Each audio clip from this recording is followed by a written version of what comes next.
রিপন মিয়াকে নিয়ে আমার এই ধরনের ভিডিও বানানোর কোনো ইচ্ছা ছিল না। আমি জাস্ট দেখতেছিলাম যে তার বিষয়টা কোন তরি গিয়ে গড়ায়।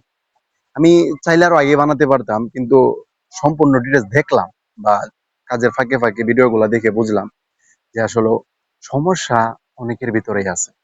জাস্ট আমরা এখন তোরই রিপন মিয়ার যা মানে ভিডিওটা দেখে যা বুঝলাম, কি বলবো, যারা যারা দেখছেন তারা অবশ্যই দেখেছেন। আর আমি এখন বলতে চাই, আমাদের কিছু উদয়মান কন্টেন্ট ক্রিয়েটর আছেন যারা আমরা ওই চিন্তায় থাকি যে কে কার পিছনে কখন বাস দেবে, আমরা ওইটা নিয়ে কন্টেন্ট তৈরি করি।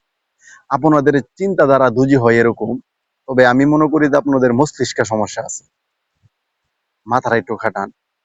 বর্তমান সময়ে কিন্তু কেউ দুধে ধোয়া তুলসী পাতা না। আজকে আমাদের এত প্রিয় রিপন ভিডিও, সেও যে আমাদের কাছে আজকে এরকম একজন লোক হয়ে যায়, কালকে আমাকে অথবা আপনাকে যে অন্য কেউ এরকম বানাবে না, এর গ্যারান্টি কে দেবে? তাই আমরা জানি বুঝি, তারপরেই ভাই একটা ভিডিও বানায়। জাস্ট আমার কথাগুলো যে কারো মনে আঘাত দিয়ে থাকে, তো ক্ষমার দৃষ্টিতে দেখবেন। সবার জন্য দোয়া ও ভালোবাসা রইল অন্তরের অন্তরস্থল থেকে। আর হ্যাঁ, আবার বলতে চাই, একটা কন্টেন্ট দেখেন। হ্যাঁ, ট্রেন্ডিং টপিক তাই যে বানাতে হবে এরকম কিন্তু না। একটু গাড়েন না ভাই।